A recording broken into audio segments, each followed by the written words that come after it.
শিরিনের কুকীর্তি ফাঁস করে দিয়ে পিসিমণির বিয়ে বাঁচালো পারুল। সম্পূর্ণ জানতে ভিডিওটিতে একটি লাইক করে দেখতে থাকো। গল্পের শুরুতেই দেখা যায় পিসিমণির বিয়ের কেনাকাটা করতে শাড়ির দোকানে চলে গেছে পারুল, তরিতা আরও সবাই। এরপরেই পিসিমণির জন্য বিয়ের বেনারসি পছন্দ করতে থাকে। পারুল বলে কোন কালারের শাড়ি নিলে পিসিমণির সব থেকে ভালো মানাবে পিসিমণিকে। কেউ বলে হলুদ, কেউ বলে লাল, আবার কেউ বলে নীল। তখনই পারুল বলে এইটা মনে হয় সব থেকে ভালো আমাদের অনিরুদ্ধ স্যারই বলতে পারবে।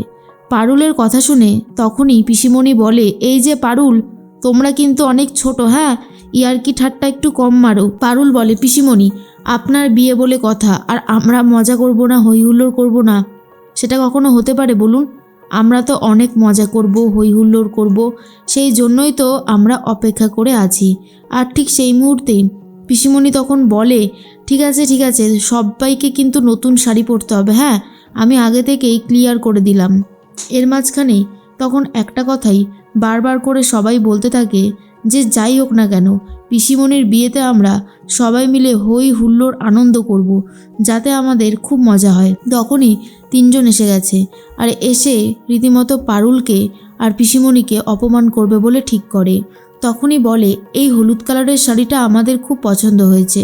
তখন সেই ভদ্রলোক বলে আমার ভাইজিকে খুব ভালো মানাবে, আমার ভাইজির গায়ের রং কত ফর্সা, আর আপনার গায়ের রং দেখেছেন কত চাপা। তখন পারুল বলে অদ্ভুত তো, এখানে পাবলিক প্লেসে শুধু শুধু ঝামেলা বাড়াতে চাইছেন কেন? আপনার কি মাথা খারাপ নাকি? আপনার ভাইজির গায়ের রং দেখে আমি কি করব?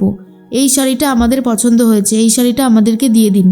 কিন্তু তারা ইচ্ছে করে সেই শাড়িটা দিতে চায় না, আর বলে এই শাড়িটা আমাদের বাড়ির মেয়ে পছন্দ করেছে, আর ওর সামনে বিয়ে, তাই এই শাড়িটা আমরা ওর জন্য নেব। এরপর যথারীতি তারা ঝামেলা শুরু করে দেয়। পারুল তখন বলে কি মুশকিল, আপনারা গায়ে পড়ে ঝামেলা করতে এসেছেন কেন? সেটাই তো বুঝে উঠতে পারছি না, মাথাটা মনে হয় আপনাদের খারাপ আছে।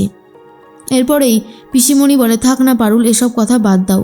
তখনই পারুল বলে কেন পিসিমণি, আপনার জন্য এই শাড়িটা আমরা পছন্দ করেছিলাম, আর এই মেয়েটা কোথা থেকে এসে এই শাড়িটা নিয়ে নিল। তখনই তারা বলেন এ বাবা, এই বুড়িটা আবার বিয়ে করবে? ভাবা যায় আজকালকার দিনে মানুষ পয়সার জন্য কী না করছে। এরকম ভালো ভালো ছেলেদেরকে ফাঁসাবে, তারপর বিয়ে করবে, এরপর ডিভোর্স করিয়ে পয়সা করি নিয়ে নেবে, আর তারপর আবারও বিয়ে করবে। বুঝি সবটাই বুঝি। ইচ্ছে করে পিসিমণিকে অপমান করতে থাকলে পারুল প্রচণ্ড রেগে যায়, দোকানেই ঝামেলা লাগিয়ে দেয়। তখন দোকানদার বলে দেখুন এরকমভাবে ঝামেলা করবেন না, প্লিজ আপনারা যান। এরপর পারুলরা সবাই মিলে বেরিয়ে চলে আসে। পিসিমণির মনটা খুব খারাপ হয়ে যায়। পারুল তখন বলে পিসিমণি একদম আপনি ভাববেন না, কিসের জন্য ভাবছেন, আমরা আছি তো, আমরা সবটা সামলে নেব। তাছাড়া কে কি বলেছে সেদিকে আপনি একদম তাকাবেন না, আমরা সবাই মিলে আপনাকে সাপোর্ট করছি। যথারীতি এরপর নিজেদের দোকানে চলে গেছে পারুলরা, গিয়ে গয়নাগাটি কিনবে বলে ঠিক করে। তখনই দাদু বলে কি হয়েছে, খুকুকে দেখে মনে হচ্ছে ওর মনটা খুব একটা ভালো নেই। কিরে পারুল দিদি, সব ঠিক আছে তো? পারুল তখন বলে আসলে একটু শাড়ির দোকানে ঝামেলা হয়ে গিয়েছে, কিন্তু সব ঠিক আছে। যখনই গয়না কিনতে এসেছে তখনই তারা তিনজন আবার এখানে চলে এসেছে। আর এরপর সেই মেয়েটা বলে এই মরেছে, এই বুড়িটা তো দেখি এবার এখানেও চলে এসেছে। কাকুমণি তুমি ভালো করে শুনে নাও তো, এরা কোন বিয়ে বাড়িটা ঠিক করেছে? এই বুড়ো বরের আর বুড়ো এরকম বউকে আমাদের কিন্তু একদমই ভালো লাগবে না, আমরা কিন্তু অনেক দূরে বিয়ে বাড়ি ঠিক করব। আর এসব শোনার পরে পারুল বলে আচ্ছা আপনারা কি বোকা না অন্য কিছু বলুন তো, শুধু শুধু গায়ে পড়ে এসে ঝামেলাটা করছেন, কি চাইছেনটা কি আপনি? এরপরেই দেখা যায় সেই মেয়েটাকে আচ্ছা মতন ধোলাই দিতে থাকে পারুল। আর তখনই তারা বলে গায়ে হাত দিলেন তো, এবারে কিন্তু আমরা পুলিশের কাছে যাব। পারুল তখন বলে যেখানে ইচ্ছে যান, আপনারা যে কি অন্যায় করেছেন সেটা আমরা খুব ভালো মতন জানি। আমাদের বাড়ির মেয়েকে এইভাবে অপমান করছেন, যা ইচ্ছা তাই বলছেন, ভেবেছেনটাই কি এসব করে পার পেয়ে যাবেন? শুনুন, আমরা কিন্তু আপনাদেরকে ছেড়ে কথা বলবো না। তখন তারা বলে দেখব কি করতে পারেন। এর মধ্যেই পিসিমণি রাগ করে বাড়ির পথে রওনা দেয়। তখনই পারুল বলে ব্যাপারটা কেমন যেন একটু অন্য রকমের লাগছে, এমন তো হওয়ার কথা নয়। এরপর পিসিমণি বাড়ি গিয়ে বলে এই বিয়ে আমি করব না, এই বিয়ে হতে পারে না। ওনারা তো একদম ঠিক কথাই বলেছে, বুড়ো বয়সে যত ভীমরতি হয়েছে আমাদের, না এই বিয়ে আমি কিছুতেই করব না। পিসিমণিকে তখন পারুল বলে পিসিমণি জোর করে সিদ্ধান্ত নেবেন না, কে বা কারা কি এসে বলল সেই কথাটাই আপনার কাছে একদম শ্রেষ্ঠ হয়ে গেল। আর আমরা বাড়ির মানুষগুলো যে আপনাকে বলছি সব কিছু, আপনার তো দেখছি সেটাই ভালো লাগছে না। এর মধ্যেই ফোন করেছে অনিরুদ্ধ আর বলে, কি ব্যাপার ম্যাডাম, ভুলেই তো গেছেন আমাকে, কেনাকাটা সব হয়ে গেছে তো, শপিং কত দূর এগোলো? তখনই পিসিমণি বলে, সরি অনিরুদ্ধ, আমি আর এই সম্পর্কটাকে নিয়ে এগোতে চাই না, আমি আর এই বিয়ে করব না। আর এটা শোনার পর অনিরুদ্ধ পুরোই চমকে যায় আর বলে, কেন, কি হলো, কেউ কি কিছু বলেছে? কিন্তু পিসিমণি কিছুই বলতে চায় না আর ফোন কেটে দিয়ে ঘরে চলে যায়। তখনই ঠাম্মি বলে, জানতাম খুকুর বিয়েতে একটা বড়সড় বাধা আছে, আর সেটা যে এইভাবে আসবে এ তো আমি কল্পনাই করতে পারিনি। কি হবে এইবারে? পারুল তখন বলে, কিচ্ছু চিন্তা করবেন না আপনারা, আমি তো আছি, এর একটা রহস্যের সমাধান করেই ছাড়বো। তখনই পারুল ফোন করে দোকানে, কাকুমণিকে বলে সিসিটিভি ফুটেজটা পাঠাতে।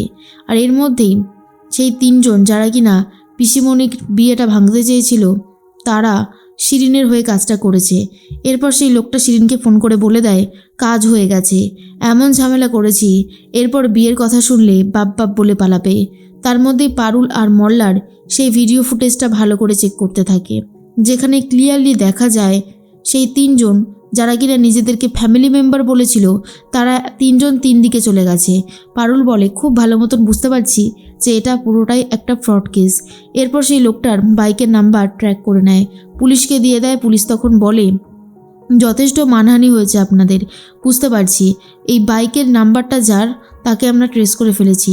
এরপর পারুল ঠিকানাটা নিয়ে সোজা তার বাড়িতে রওনা দেয় আর বলে, কি ব্যাপার, আপনার বাড়িতে নাকি বিয়ে, তা আপনার বাকি সদস্যরা কোথায়? তখন সেই লোকটা বলে, তারা সব বেরিয়েছে। কেন, কি চাইটা কি? হ্যাঁ, তোমরা এখানে কি করতে এসেছো? পারুল তখন বলে, আরে বাবা, এত ব্যস্ত হয়ে যাচ্ছেন কেন, একটু ভেতরে যাই, গিয়ে দেখি আপনাদের বাড়ির মেম্বার কজন। তখন পারুল তাকে রীতিমতো ঠাস ঠাস করে কয়েকটা চড় মারে। আর এরপরে ভিডিও করতে থাকে মল্লার, যেখানে লোকটা স্বীকার করে সে শিরিনের কথাই এই সমস্ত কিছু করেছে, সে টাকার জন্য এই সব কিছু করেছে। পারুল তখন বলে, একজনের বিয়ে ভাঙতে টাকা নিয়েছেন না, আজ আপনাকে একদম শেষ করেই ছাড়বো। এরপর মল্লার পারুলকে সামলানোর চেষ্টা করে। পারুল তখন বলে, এটা নিয়ে গিয়ে পিসিমণিকে দেখাতে হবে।